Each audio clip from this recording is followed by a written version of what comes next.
नमस्ते. मी हापूस आंब्याचा आमरस बनवते आहे. त्याचं साहित्य दाखवते. आज बाबासाहेब आंबेडकर यांची जयंती आहे आणि त्यांच्यासाठी मी आज खास हापूस आंब्याचा आमरस बनवते आहे. आणि त्यांच्याबद्दल मी थोडीशी तुम्हाला माहिती देते. जेव्हा ते शाळेत होते तेव्हा टीचरचं नाव आंबेडकर होतं आणि ह्यांचं नाव पहिलं होतं आंबावडेकर, बाबा आंबावडेकर असं ह्यांचं नाव होतं. म्हणजे आमच्या रत्नागिरीचे, आणि रत्नागिरीला कसे आंब्यांची झाडं वगैरे भरपूर, आंब्या फणसाची, याच्यावरून त्यांचं नाव आंबावडेकर होतं. आणि ते टीचरचं नाव आंबेडकर होतं. आणि ते टीचरला आहे ना ते आवडायचे, म्हणून त्यांनी टीचरने त्यांना आपलं नाव दिलं की आंबेडकर असं. आणि ते आमच्या रत्नागिरीचे असल्यामुळे मी त्यांना खास त्यांच्यासाठी हापूस आंब्याचा आमरस बनवते आहे. आणि तुम्हाला आंबेडकर जयंतीच्या हार्दिक शुभेच्छा. हे हापूस आंबे आहेत, दोन आहेत. हे 80 रुपये किलो गाडीवर होते, तेव्हा मी 1 किलो आंबे आणले. आता मी तुम्हाला आहे ना थोडासाच आहे ना आमरस बनवून दाखवते. हे 2 आंबे घेतले, त्यासाठी हे 2 आंब्याचा जेवढा रस येईल ना तेवढीच साखर आपल्याला घ्यायची आहे. ही साखर घेतली आहे आणि वेलची पावडर आहे. आता मी तुम्हाला आहे ना ह्या आंब्याचं साल काढून ह्याचा किती गर येतो तो बघते आणि त्या पद्धतीने मी तुम्हाला साखर घेऊन दाखवते.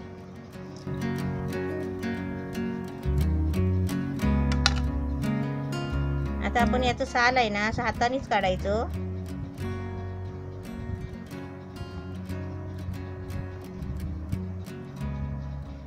कारण आंबे एवढे अजून तयार यायला नाही लागलेत आहेत ना.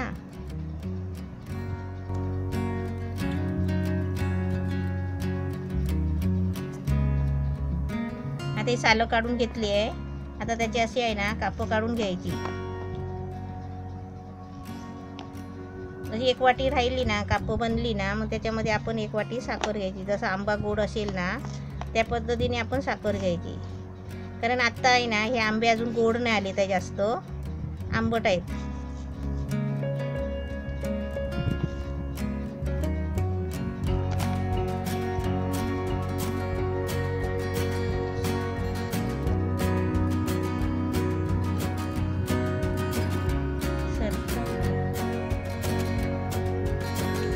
बाट्याचा आहे ना सगळा ज्यूस असा काढून घ्यायचा, असा घ्यायचा काढून.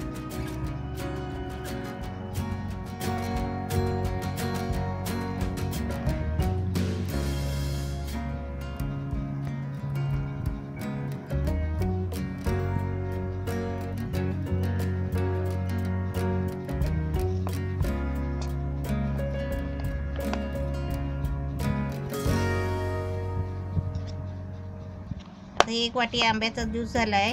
हे सगळं काढून असं 2 आंबे घेतले होते, त्याचे आता हे 1 वाटी ज्यूस झाला आहे. तर ह्याच्यामध्ये आहे ना थोडे आहेत ना, थोडे आंबट आहेत, त्याच्यामुळे आपल्याला ह्याच्यामध्ये आहे ना 1.5 वाटी साखर घ्यायची. म्हणजे ही 1 वाटी आणि अजून अर्धी वाटी असे 1.5 वाटी साखर घेऊन मी आता मिक्सरला लावून तुम्हाला दाखवते.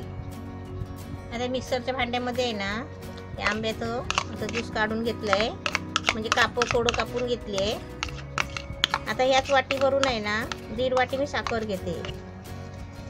आता मी साखर घेते, कारण हे पहिलेच आंबे आहेत ना, कारण ते आंबट आहे, त्याच्यामुळे मी 1.5 वाटी साखर घेणार आहे.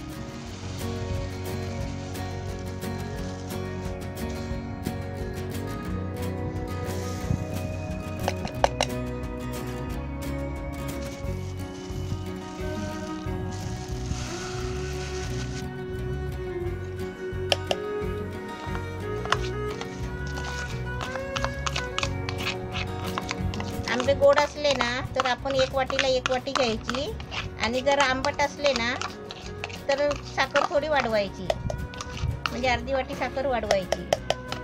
तरी आंबे आहेत ना कोवळे आहे, पिकलेले नाही जास्त चांगले, म्हणून मी थोडी जास्त साखर घेतली. आता हे मिक्सरला लावून आहे ना त्याची बारीक पेस्ट बनवून घेते.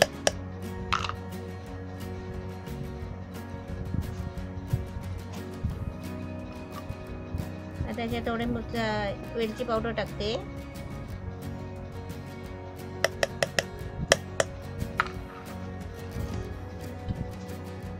आता हे मिक्सरला लावून घेते. याच्यात पाणी वगैरे काहीच वापरायचं नाही, थोडं पण पाणी नाही वापरायचं, आणि हे बारीक वाटून घ्यायचं. आता मी असं मस्त ज्यूस बनवला आहे, आमरस बनवला आहे. आता हा आमरस आहे ना चांगला मस्तपैकी डब्यामध्ये भरून ठेवायचा एकदम फ्रीजमध्ये. आणि आमरस कसा ज्यूस नाही बनवायचा याचा, की तो आमरस कसा खायचा उपासाला वगैरे आहे ना, श्रीखंड वगैरे आपण आणतो ना त्या पद्धतीने वाटीत घेऊन थोडासा 2-2 चमचे असं वाटीत घ्यायचा आणि खायचा चपाती बरोबर, पुरी बरोबर.